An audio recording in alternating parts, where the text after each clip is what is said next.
아멘. 오늘 메시지 읽으시면서 좀 부담스럽습니까?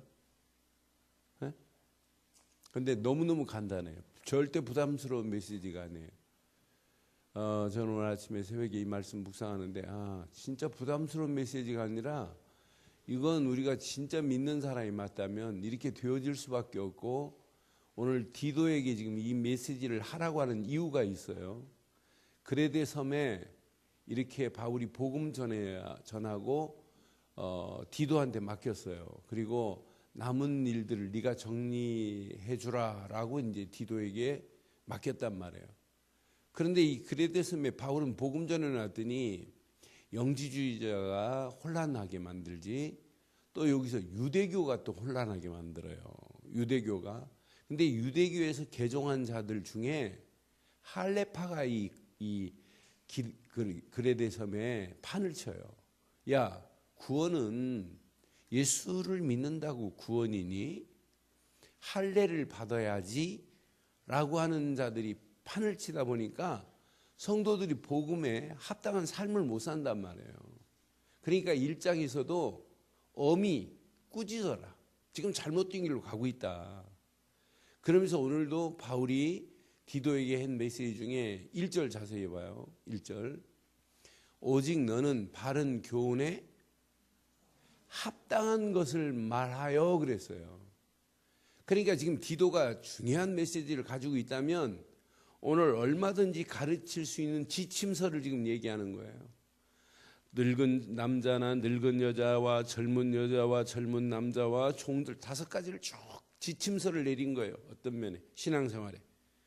그래서 오늘 디도에게 준 메시지 중에 그냥 하면 안 되기 때문에 우리가 말을 안 하고는 살 수 없잖아요. 말을 해야 살잖아요. 그런데 우리 말하는 걸 자세히 봐요. 말에는 살리는 말이 있고 죽이는 말이 있어요. 그럼 여러분들이 살리는 말을 많이 하고 계십니까? 아니면 죽이는 말을 합니까? 명심보감에도 입은 사람을 상하게 하는 도끼와 같대, 입이. 또 말은 혀를 베는 칼과 같대. 그런데 입을 다물고 혀를 깊이 감추면 몸을 어디에 있든지 평안하게 된대요. 저는 그거를 보면서 맞다, 그렇다. 우리는 말한 것 때문에 실패하는 경우 많아요. 말한 것 때문에 손해보는 것도 많고, 내가 조금만 참으면 가르친다고 하면서 자칫 잘못 가르치면은 오히려 안 가르친 것보다 못할 때가 있어요. 그래서 우리 입이 얼마나 중요한지 몰라요. 그래서 세르반테스라는 사람이 이런 말을 했더라고요. 물통에 물을 가지고 불을 끄는 게 낫니? 아니면 사람의 지혜로운 말로 불을 끄는 게 낫니? 어떤 것이 불이 잘 꺼지겠니? 라는 질문을 했어요. 여러분, 물통에 물 가지고 불 끄는 게 낫겠어요? 사람의 지혜로운 말로 불 끄는 게 낫겠어요? 여기에 불은 눈에 보이는 화재가 아니에요. 여러분, 사건이 일어난 사건, 여러분, 사람의 지혜로운 말로 불을 끄는 게 훨씬 낫다는 얘기예요. 우리가 말을 안 하고는 진짜 신앙생활 안 되잖아요. 말을 안 하고는 살 수 없어요. 그래서 저는 1절 말씀을 새벽기도 마치고 묵상하는데, 하나님 맞습니다. 정말 합당한 말로 내가 평생 말하게 하시고 가르치게 하옵소서라는 기도 제목이 나왔어요. 그래서 제가 오늘 제목을 이렇게 삼겠습니다. 바른 교훈에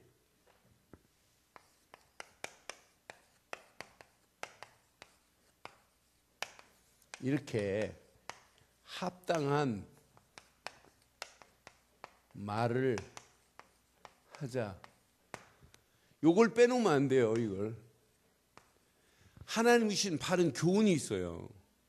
깊이 원어를 확인해 보면 말씀이에요. 하나님이 주시는 말씀으로 합당한 말을 하는 게 신앙생활이 되기를 주의 이름으로 축원해요. 그러니까 디도가 지금 이 비밀을 모르고는 지금 바울이 야 바른 교훈으로 합당한 말로 가르쳐야지 네가 말하는 걸로 가르치면 안 되고 네 감정으로 가르치면 안 된다는 얘기예요. 그래서 오늘 이 장은 전체적으로 보면 지금 이 얘기를 하는 거예요. 가르침에 지금 지침서를 지금 말씀하고 있어요. 그러면서 오늘 우리에게 중요한 얘기예요. 자, 늙은 남자들아, 너희들은 반드시 뭐하며 절제할 수 있어야 하며 이 말이에요. 또 절제만이 아니에요. 뭘 강조하냐? 너희들은 경건하며 매사에 신중하며 이렇게 지금 가르치고 있어요. 반드시 이렇게 하래. 그러면서 중요한 얘기를 하는 거예요. 우리 의회 안에 진짜 믿음이 있어야 되지 않느냐? 믿음만 있으면 되는 게 아니라 사랑과 인내도 있어야 되지 않느냐? 그러면서 그것이 바로 온전한 신앙의 길이 아니냐라고 지금 가르치고 있어요. 그럼 여러분 어떻게 내 힘 가지고 절제를 하고 내가 아무리 목욕을 하루에 100번씩 한다고 경건이 어떻게 돼요? 안 돼요. 내가 아무리 경거망동하지 않고 신중하게 하려고 해도 성령이 나를 컨트롤하지 않고는 우리는 내가 경거망동하지 않고 신중하게 해봐야 안 돼요. 여기에 의미의 신중은 육신적인 이런 인격적인 것도 있지만은 더 중요한 거예요. 하나님을 바라보는 중심을 얘기하는 거예요. 그러니까 우리가 그게 바로 믿음이 있어야 되고 그리스도 안에서 사랑이 있어야 되고 참을 수 있는 인내도 있어야 되고 성령이 절제의 은혜를 주니까 이게 온전한 거 아니냐라는 얘기예요. 그럼 오늘 이걸 어렵게 생각하면 안 돼요. 이건 진짜 너무너무 쉬워요. 이 답이 뒷부분에 와 있어요. 뒷부분에 완전한 답이 있더라고요. 그러면서 또 자, 늙은 여자들이라 분명히 말해요. 여자들이 많으니까 3절을 읽어봐야 되겠네. 시작. 3절 4절 시작. 늙은 여자는 이와 같이 뭐가요? 행실이 거룩하며 그랬어요. 또 남자가 모함하는 거, 여자가 모함하는 거 참 바울도 다 알아요. 모함하지 말며 또 남자들이 술이 아니라 여자 많은 술에 종이 되지 아니하며 그러면서 뭘 가르치라고 그래요? 선한 것을 가르쳐라 이 말이에요. 선한 것을 가르치는 자가 되고 4절 봐요. 4절은 지금 뭘 얘기해요? 시작. 그들로 젊은 여자를 교훈하되 젊은 여자들은 뭐 하라는 얘기예요? 남편과 자녀를 사랑하며 아주 지극히 당연한 얘기예요. 그러면서 지금 세 번째는 이렇게 젊은 여자들은 이렇게 해라고 하는 거예요. 4절 뭐라고 그랬어요? 젊은 여자들은 남편과 자녀를 뭐 하래요? 사랑하며 이렇게 지금 가르치잖아요. 젊은 여자들은 이렇게 하며 그래. 그러면서 또 뭐예요? 5절에 보니까 신중하며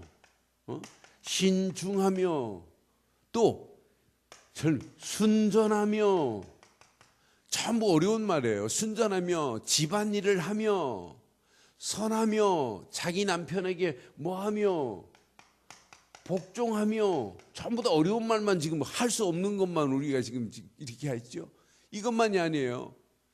이렇게 해야 될 이유가 있어요. 하나님의 말씀에 비방을 받지 않게 해라. 그러니까 우리가 신앙생활하면서 여러분 이렇게 비방을 받으면 안 되잖아요. 저 사람이 진짜 예수 믿는 거 맞아? 우리 며느리가 예수 믿는 거 맞아? 우리 시어머니가 믿는 하나님 진짜 살아계셔. 이렇게 비방거리가 되면 안 된다고 하는 이야기를 지금 가르치고 있어요.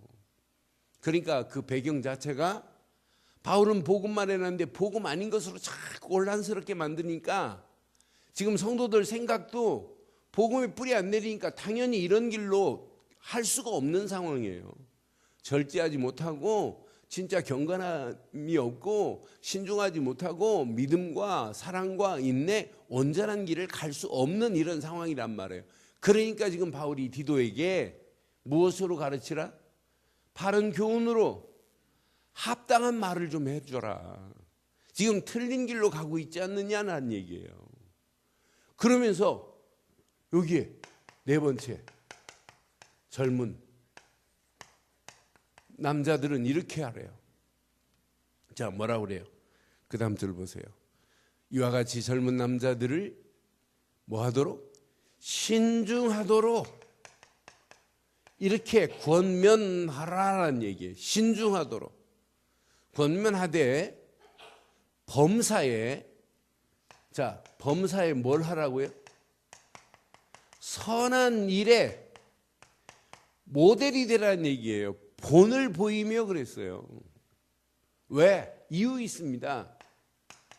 교훈에 부패함을 보이면 되겠냐? 교훈을 가지고 있는데 하나님이 살아계신 말씀을 가지고 있는데 말씀이 부패하면 되지 않지 않느냐? 교훈에 부패하지 아니함과 단정함과 또 그 다음에 분명히 말해요. 이렇게 8절. 책망할 것이 없는 바른 말을 하게 하라. 그러니까 하나님의 말씀을 받고도 부패했다?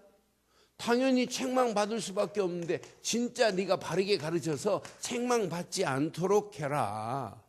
이는 대적하는 자들로 부끄러워 우리를 악하다 할 것이 없게 해라.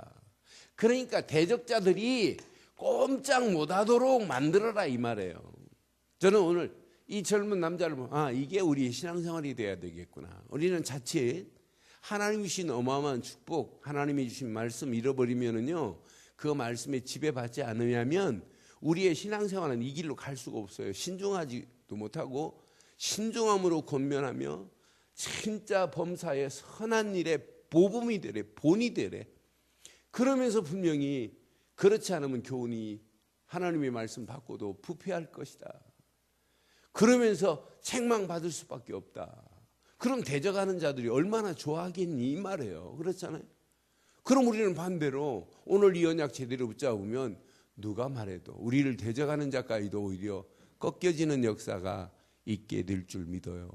그러면서 다섯 번째 지침서를 누구에게 주냐면 종과 상전의 관계 속에서 지침서를 줘요. 종들은 자기 상전에게 뭐래요? 범사에 뭐 하라고요?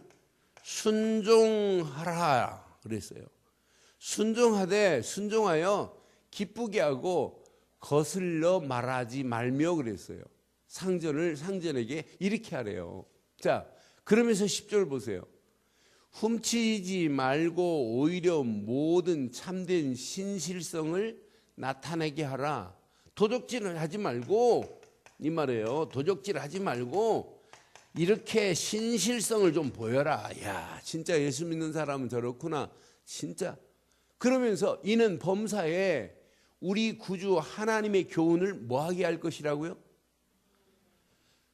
하나님의 교훈을 원어에 보니까 빛나게가 아니라 아름답게 나타나는 최고의 심불이더라고 보니까. 야, 진짜 우리가. 그러니까 여러분들을 제가 늘 얘기하잖아요. 직장 생활하면서 야, 저 사람은 진짜 예수 믿는 사람이야. 내가 저런 사람을 본 적이 없어. 여러분 주변에서 그런 칭찬을 받고도 남음이 있기를 주의 이름으로 축원해요. 그럼 오늘 이 다섯 가지가 여러분 겁나게 어려운 것처럼 보여요. 그런데 지금 디도가 이렇게 지금 권면하고 있단 말이에요. 이런 사람들에게 이렇게 권면해야 돼요. 무엇 가지고? 바른 교훈에 합당한 말로. 그럼 하나님이 주신 말씀으로 가르쳐 주면 돼요. 여러분 계산이 잘 안 나옵니까? 진짜 말씀으로 해보세요. 여러분 안 풀립니까? 붙잡을 건 말씀밖에 없어요. 그래서 오늘 우리가 말씀이 금방 떠오르고 말씀이 내 앞에 지표가 되면 좋겠는데 안 돼요. 그래서 자 11절 보세요. 여기 답이 있어요. 시작. 모든 사람에게 구원을 주시는 하나님의 은혜가 내 삶에 나타나기를 바랍니다. 이때부터 여러분들은 신앙생활은 어려운 것이 아니라 되어지는 이런 맛을 보셔야 돼요. 이건 내 힘으로 하는 게 아니라 내 안에 계신 하나님께서 이 일을 이렇게 진행해 가시는구나. 그럼 오늘 이 시간도 여러분 집에 들어가서 주무시기 전도 내일 아침에도 여러분들은 이 속에 계셔야 돼요. 하나님의 은혜 안에 계셔야 돼요. 은혜 안에. 하나님의 은혜가 내 삶 속에 나타나기만 하면 저절로 되어질 줄 믿어요. 하나님의 은혜가 뭐예요? 하나님의 은혜가 구원 아니에요? 하나님의 은혜로 인하여 믿음으로 말미암아 구원을 얻었나니 이는 하나님이신 선물 중에 최고의 선물이 구원 아니에요? 하나님의 은혜가 뭐예요? 여러분의 수준과 관계없이 우리에게 최고의 선물, 은혜의 성령을 보내셨어요. 그래서 히브리서만 뭐라고 표현했냐면 성령을 은혜의 성령이라고 표현했어요. 은혜의 성령이 나를 지배해버리면 여러분의 인생은 된다 안 된다가 아니라 하나님의 성령이 지배하기 때문에 되어지는 맛을 보게 될 줄 믿어요. 그럼 이런 것들 지키려고 하지 마시고 이 속에 들어있기만 하면, 이 속에 은혜 속에 누리기만 하면 절제하라, 경건하라, 신중하라, 믿음 안에 있어라, 사랑 안에 있어라, 인내하라 라고 이걸 안 가르치고 이렇게만 가르치면 이게 율법이에요. 그렇잖아요. 여러분 인내하세요, 사랑하세요. 왜 사랑 안 합니까? 믿음 가지세요. 뭘 믿어요? 믿기는 하나님이 보내신 예수를 그리스도로 믿는 믿음 안에서 구원의 감격과 감사가 누려지면 된다니까요. 그러니까 오늘 이 말씀은 여러분들이 복음적으로 안 풀면 그냥 교훈적으로 율법적으로 절제하세요, 행실을 거룩하게 하세요. 왜 모함하십니까? 믿는 사람이 모함하면 안 되지요. 이렇게 말할 수 있어요. 그런데 이거 비밀을 깨달으면 당연히 내 행실이 거룩해질 수밖에 없고 모함하라 할 필요도 없고 술의 종이 될 수도 없고 선한 일을 가르칠 수밖에 없잖아요. 남편을, 아내가 사랑하고 자녀를 사랑하는 건 당연한 거 아니에요. 사랑하라, 신중하라, 순전하라. 복종하지 않고 뭐하노? 네가 그렇게 비방하는 소리를 듣고도 그렇게 안 하니 이건 율법이라니까요. 그런데 오늘 이 비밀을 마음껏 누리면 저절로 되어지는 역사가 있게 될 줄 믿어요. 그래서 되어지는 맛을 봐야 돼요. 그러니까 여러분들이 내 수준과 관계없이 하나님이 내게 역사하셔서 하나님의 은혜로 여기까지 인도하셨고 앞으로 우리 가야 할 모든 2016년 우리의 모든 발걸음도 하나님의 은혜 안에 있으면 하나님의 성령이 나를 지배하시고 인도해 주실 줄 확신해요. 그러니까 성령이 역사하셔야 돼요. 성령이.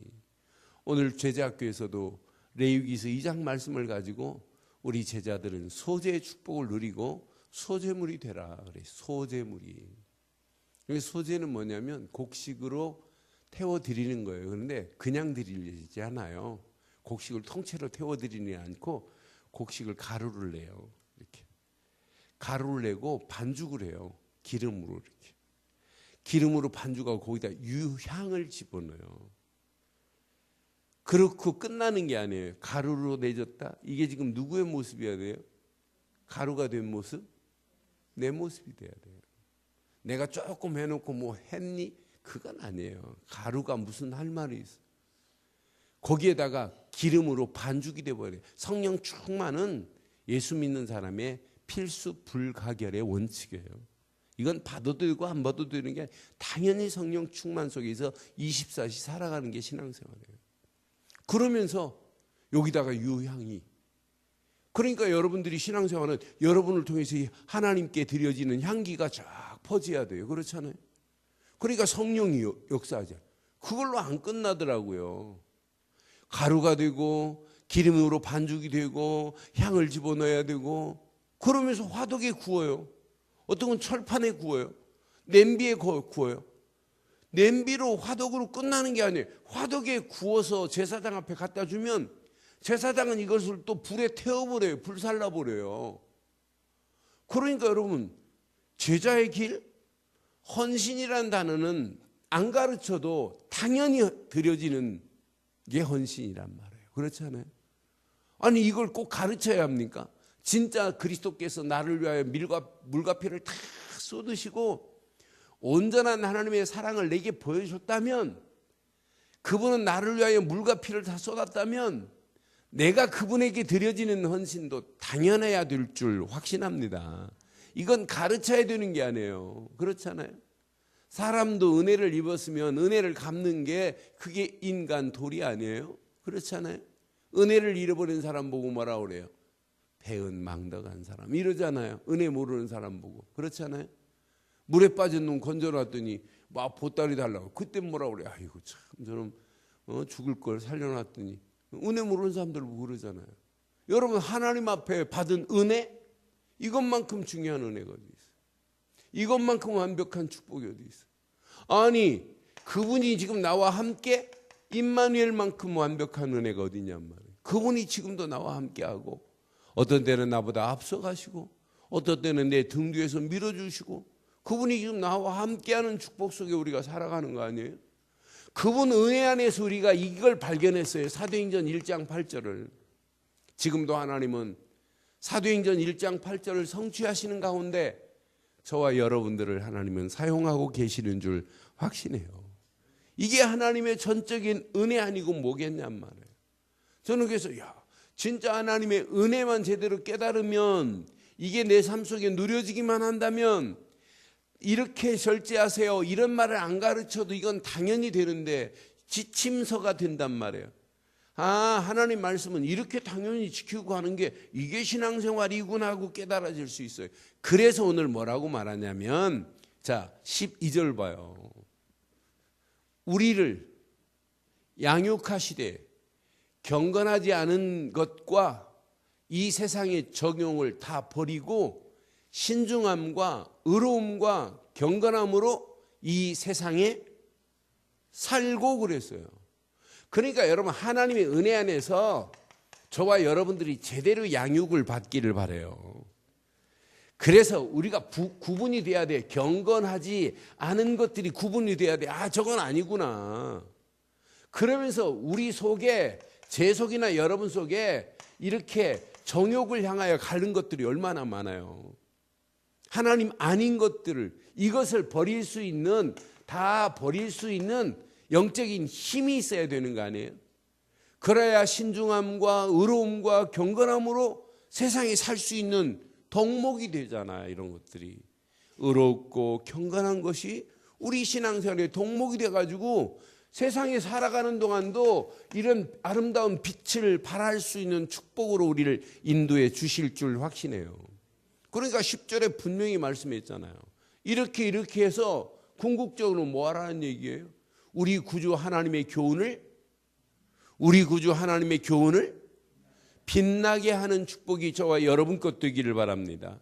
그게 하나님이 원하는 거란 말이에요. 그러면 뭐 당연해요. 오늘 이 말씀 이걸 놓치고, 이게 제일 중요해요. 요거 놓치지 않으면 여러분 신앙생활 돼요. 이것 때문에 사실은 여러분 잊지 말라고, 사모늘 속에 들어가라, 기도 수업해라, 여러분 주일 예배 마치고 나면 기도문 만들어주고, 녹취록 해서 또 말씀 속에 자꾸 뭘 기억하라고?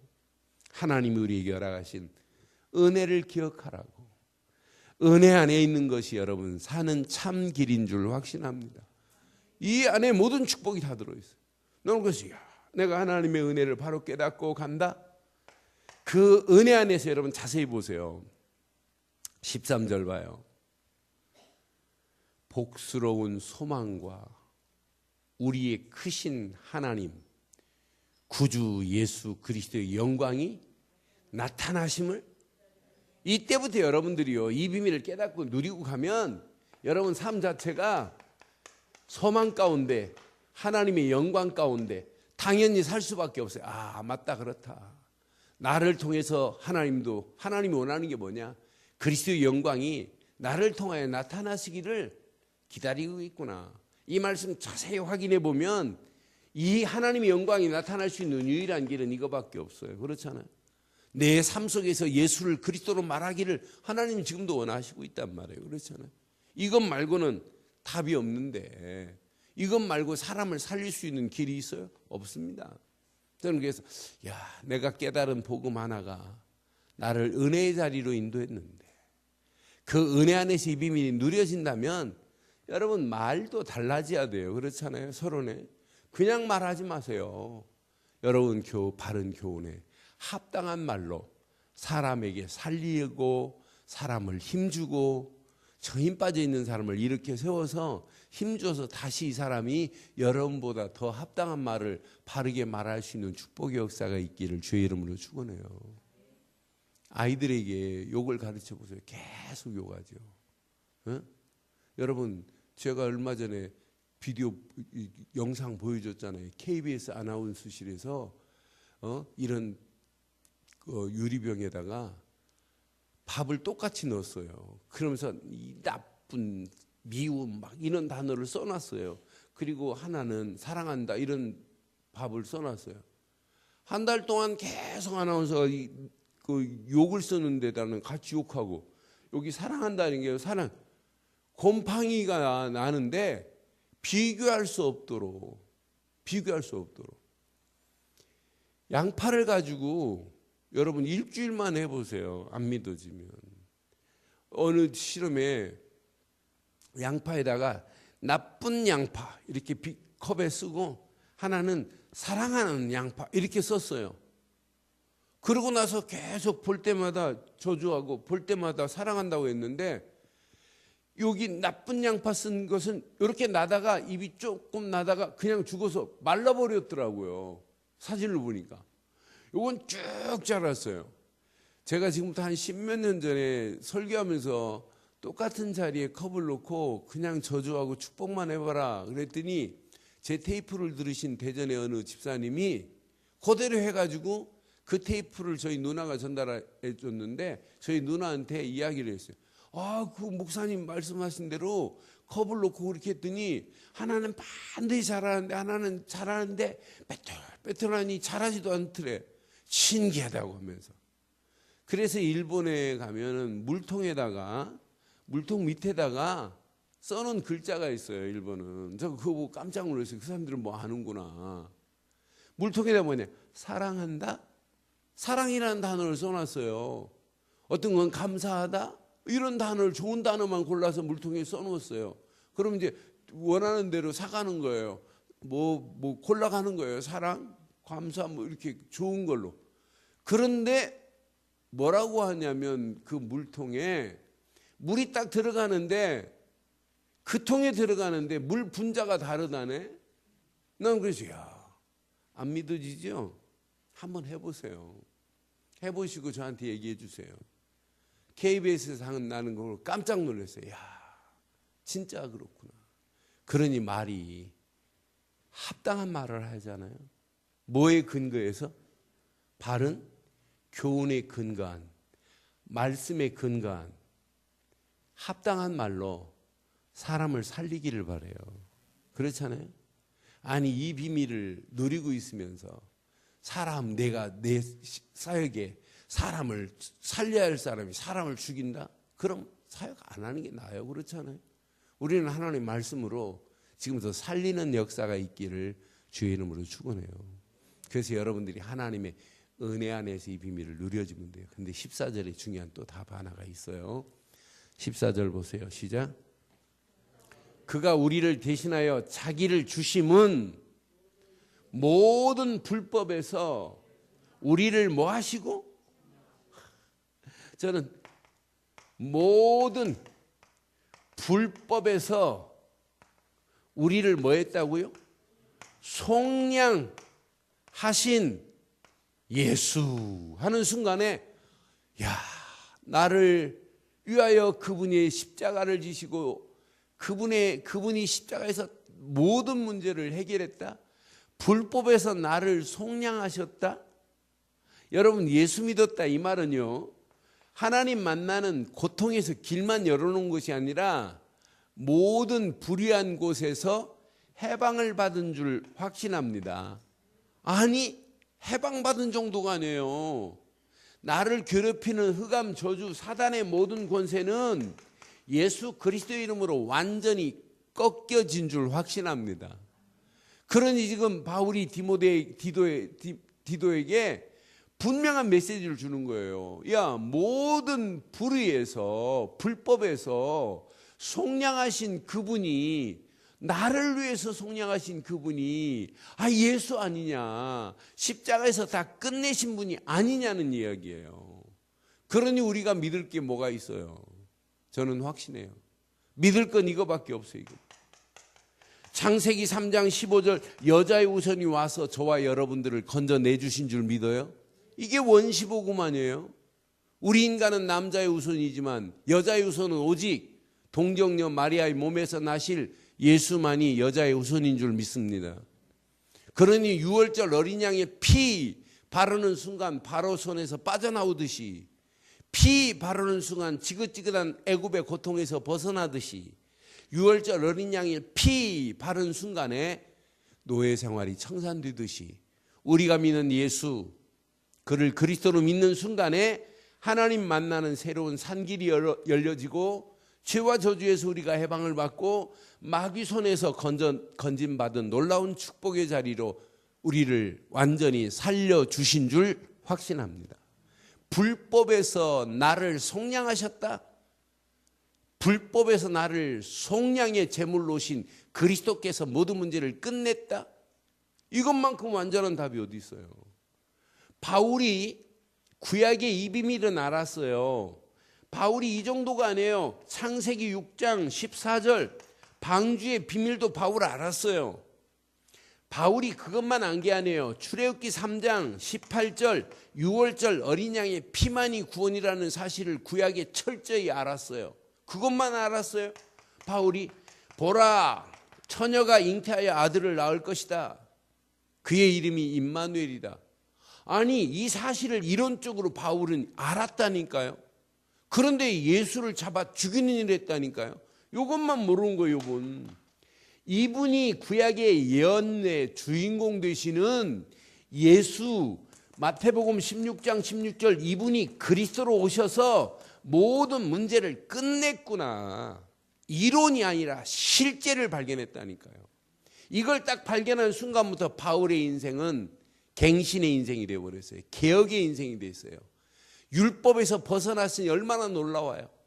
그러니까 바울이요, 유대교의 어떤 면에 대북격입니다. 철저한. 그러니까 예수 믿는 사람을 잡아 죽이는 일에 앞잡이였단 말이에요. 스데반이 죽을 때 스데반의 옷이 누구 앞에 던져졌죠? 사울 앞에 던져졌어요. 스데반 죽이는데 장본인이었어요. 특공대 대장으로 갔단 말이에요, 사울이. 아니, 구약이 이걸 다 알았다니까, 이론으로. 그런데 하나만 몰랐어요. 이분이 곧 예수 그리스도시구나. 이분이 구약의 모든 예언을 성취하신 예언의 주인공이구나. 이걸 깨닫고 나니까, 여러분 바울 서신 지금까지 우리 계속 지금 보고 있잖아요. 어느 교회, 어느 현장에서도 항상 지금 강조하는 건 이것 말고는 강조 안 해요. 오늘 결론을 이렇게 내릴게요. 여러분, 억지로 신앙생활을 하지 마시고 되어지는 참맛을 보세요. 여러분, 진짜 신앙생활은 편안하고 내가 믿는 예수만큼 행복한 게 어디 있겠어요? 그렇잖아요. 아니, 그분이 하나님이 나를 구원하시려고 이 불법의 사자 마귀한테 끌려서 영원히 지옥 갈 인생 아니에요?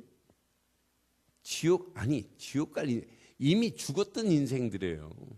에베소 2장 1절 보면 죄와 허물로 죽었던 너희를 그랬잖아요. 이미 우리는 죽었던 인생들이에요. 그런데 하나님의 은혜로 우리를 불법에서 속량하시려고 예수, 그분을 십자가에 못 박게 하신 줄 믿어요. 그분이 십자가에 못 박히시면서 물과 피를 다 쏟으시고 하나님 만나는 새로운 산길을 열어주신 선지자시기 때문에, 죄와 저주에서 날 해방시키신 제사장이시기 때문에, 마귀 손에서 나를 건지신 참 왕이시기 때문에 우리는 그를 그리스도로 믿습니다. 바울이 요 그리스도 하나를 발견한 거예요. 아, 그리스도께서 내 모든 문제를 끝내셨구나. 이걸 깨닫고 복음 전해놨더니 자꾸 또 어지럽게 만드네. 그러니까 교인들이 나이 늙은 성도나 어린 젊은 성도나 제 갈 길로 가고 있단 말이에요. 이 상황을 지금 바울이 알고 나니까 이렇게 하면 안 되겠구나. 그래서 디도에게 바른 교훈에 합당한 말로 늙은 남자, 늙은 여자, 젊은 여자, 젊은 남자, 종들은 이렇게 해서 교회 공동체를 이루라 이 말이에요. 교회 공동체를 바로 이루라. 교회 공동체가 바로 안 되면요 사회 구조도 엉망됩니다. 그렇잖아요. 그래서 오늘 이렇게 지금 교훈적으로 가르치는 메시지예요. 그런데 11절부터 말 안 해주고 이렇게만 하면 반 죽습니다. 그렇잖아요. 근데 여기 이렇게 되어질 수밖에 없는, 저렇게 할 수 있는 힘이 우리에게는 있잖아요. 하나님의 은혜의 힘. 은혜의 힘. 구체적으로 나를 불법에서 속량하신 예수 그리스도, 그분이 지금 내 안에 계시잖아요. 그럼 여러분들의 신앙생활은 오늘 이 말씀을 가지고 오늘 결론을 이렇게 내리겠습니다. 결론. 저는 많은 사람들이요 신앙생활에 본질을 잃어버렸어요. 여러분 신앙생활의 본질이 뭐예요? 저는 누가 뭐래도 하나님의 목표 그리스도만이 신앙생활의 본질인 줄 믿어요. 그래서 나는 신앙생활의 본질은 복음만이 본질이다. 지금 많은 사람 복음을 이해를 못해요. 복음 하나가 이해 안 되니까 성경을 읽어도 복음적으로 안 보이는 거예요. 복음 하나가 이해되고 복음이 내 속에 누려지고 늘 적용이 되면 어느 시간표가 되면 복음이 뿌리 내리고 체질되고 어느 시간표 되면 각인되는 날이 와요. 근데 문제는 본질 없는 복음이 본질되어야 하는데 본질 아닌 것을 본질로 삼고 가요. 율법, 종교, 인본주의, 열심주의. 그러니까 평생 가면서 전도 예수가 그리스도라는 사실을 간증도 못하고 가요. 그런데 우리 늘 좋은 교회 또 인터넷으로 이 시간 함께하는 모든 분들, 복음만이 우리 인생의 본질 되기를 바랍니다.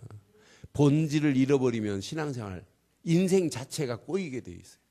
요거 하나만 딱 붙잡으면 여러분 가는 발걸음 하나님께서 완벽한 은혜와 응답과 축복으로 저와 여러분들을 인도해 주신 줄 믿어요.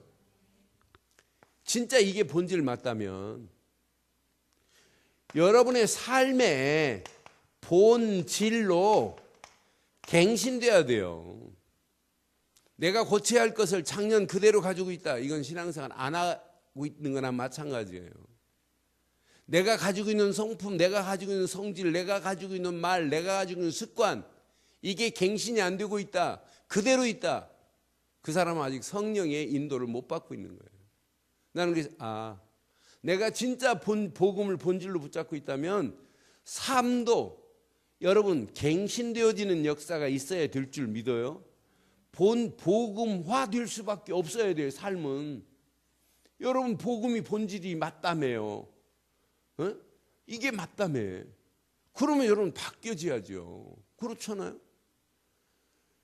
3.1교회 송태근 목사가 한국교회에다가 뭐라고 지금 외쳤냐면 유튜브에 막 떠 있어요. 44초 동안 했던 것을 누가 딱 그것만 캡처해서 저기 올렸더라고. 그때 보니까 한국교회 목사들이 예수를 안 믿는다. 충격적인 얘기를 했어요. 저는 그 메시지를 딱 듣는 순간에 제가 박수를 보냈어요. 맞다 그렇다. 하나님 잘 안 믿어요. 말하는 거 보세요. 예수 없는 말이에요. 여러분 본질이 그리스도 맞지요? 왜 지금 바울이 이렇게 권면했겠어요? 지금 본질이 상실돼 버렸어요. 바울이 증거된 본질은 없고 이상한 것이 지배하니까 이렇게 당연히 살아야 할 신앙생활이, 늙은 남자면 신앙생활을 얼마나 많이 했겠어요? 늙은 여자면 신앙생활을 얼마나 많이 했겠어요? 본을 보여야 되는데 젊은 여자도 젊은 남자도 모델이 없는 거예요. 그러니까 결국 교회만 문제 오는 것이 아니라 세상도 문제 오기 때문에, 야, 네가 진짜 믿는 사람이라면 상전이 너를 보고, 야, 진짜 네가 믿는 예수는 진짜다, 참이다 라고 말해야 된다. 내가 우리 장로님들한테 가끔 당해하면서 그래요. 사표내봐라 한번. 사표내면 너 없는 회사는 문 닫아야 된다고. 너를 한두 번 잡으면 안 된다. 너 죽고 나 죽자 할 정도 돼야 된다. 그게 신앙생활 아니냐? 그게 진짜 예수 믿는 사람의 덕목 아니니? 라고 하는 메시지를 제가 가끔 해요. 맞아요. 여러분, 진짜 본질이 복음이 맞다면 여러분의 삶이 갱신되어서 늘 복음화되어지는 역사가 있기를 바라요. 그 복음이 개인화돼야지 이게 현장화되고 교회화되는 거지, 복음이 내가 안 누려지는데 교회 생활하기가 얼마나 힘들어요. 그렇잖아요. 이게 누려지면 여러분 고민할 필요 하나도 없어요. 여러분 미래도 여러분 뭐 때문에 살아야 되겠어요? 지금 세상이 뭐가 상실됐어요? 세상이 지금 뭐가 상실됐어요? 본질인 복음이 없는 저 세상에 누군가는 가서 저 본질을 회복시켜야 되잖아요. 난 그래서 내 미래, 하나님이 원하시는 본질을 회복하는 일에 내가 헌신해야 되겠구나. 이게 내 사명이고 이게 내가 마지막까지 들어야 될 헌신의 길이 아닌가 하는 것으로 이번 주간 결론을 잡았어요. 여러분, 신앙생활 어렵지 않잖아요. 예수를 그리스도로 믿는 게 뭐가 어려워요? 절대 어렵지 않아요. 그런데 오늘 진짜 본질, 복음을 붙잡고 있다면, 복음이 내 생각과 마음과 영혼을 지배하고 있다면, 복음이 내 속에서 누려진다면, 여러분 2016년 안 가본 길이 더 많잖아요. 어떤 일이 어떻게 닥칠지 아무도 모르잖아요. 그런데 진짜 본질 하나를 붙잡고 한다면 여러분의 삶이 당연히 바뀌어져야 돼요. 그대로 가면 안 되잖아요. 아닌데 자꾸 그냥 긴 것처럼 포장만 하고 가면 안 되잖아요. 하나님 앞에 우리 진실하고 좀 솔직할 필요 있잖아요. 하나님 맞습니다. 내 모습이 이렇습니다. 그게 갱신의 기전. 내가 시인하지 않고 갱신되나요? 나는 아닌데 절대 안 바뀌어져요. 100년이 가도 안 바뀌어져요. 근데 하나님 맞습니다. 이건 나를 향하여 내게 주신 메시지예요. 하나님 맞습니다. 내가 복음화 되지 않으면 나는 죽습니다. 그런데 이거 깨닫고 나면 하나님, 본질을 잃어버린 저 현장에 본질을 회복하는 일에 내 생을 드리겠습니다 라는 기도 제목만 붙잡으면 당연히 헌신하라가 아니에요. 미래 이 일을 향하여 가는데 하나님 그냥 두시겠어요? 우리에게 어마어마한 축복으로 우리를 인도해 주실 줄 확신합니다. 그 안에서 승리하기를 주의 이름으로 축원합니다.